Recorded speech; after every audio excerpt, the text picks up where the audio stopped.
The Death with Dignity Act is legislation that allows terminally ill citizens to end their lives on a voluntary basis through the administration of lethal medication administered by themselves. The medication is prescribed by their physician for that purpose and that purpose only. You may know death with dignity by other names such as physician-assisted death, suicide, or physician aid in dying. This video will highlight what the Death with Dignity Act looks like in the state of Oregon and what other states have passed the legislation. It will also look at some of the concerns, criticisms, and the positive aspects of this bill. Finally, I will give my opinion on how the state of Iowa should proceed with this legislation.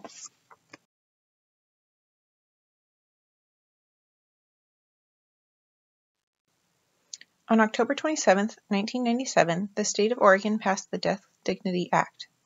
This act was an initiative passed by Oregon voters. The state must collect data on every person who utilizes the legislation every year and create an annual report. The state does have guidelines for participation. The law states that in order to participate, a patient must be 18 years of age or older, a resident of the state of Oregon, capable of making and communicating healthcare decisions for him or herself, diagnosed with a terminal illness that will lead to death within 6 months. It is up to the attending physician of that patient to determine whether these criteria have been met.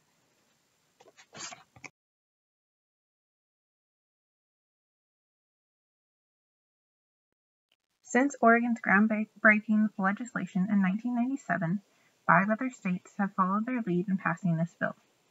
California, Colorado, Vermont, Washington, and Washington, D.C. have all passed this legislation.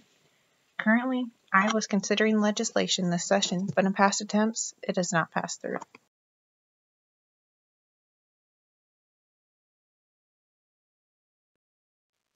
When looking at the Death with Dignity Act, it causes a lot of debate. There's even differing opinions amongst religious officials on whether or not it is morally and spiritually right to end one's own life. For instance, evangelical Lutherans are in support of death with dignity, while Roman Catholics strictly believe that it is a violation of divine law. When looking at the law, one must decide if the pros outweigh the cons or vice versa. Some cons of the law are, what if the doctor makes a mistake in diagnosis and the patient could get a second opinion and be cured, but instead their doctor gives them life-ending drugs based on their diagnosis? Also, this may be considered to be against the doctor's Hippocratic oath, do no harm. It could also be a slippery slope. What if it leads to an abuse of the system? Then you get into unethical doctors and who truly has the mental capacity to make these decisions. The pros include it allows one to end their pain and suffering. Healthcare financial burdens can be reduced for the family. Patients can experience a better death and can arrange for final goodbyes.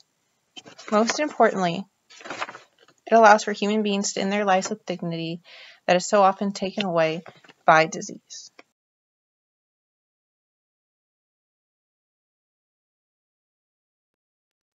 So, my final recommendation is that Iowa should pass the Death with Dignity Act, following suit with other progressive states to ensure that each and every citizen of our state that has a terminal illness has the right to end their life with the dignity that they deserve and not die suffering any more than their illness has already caused them to.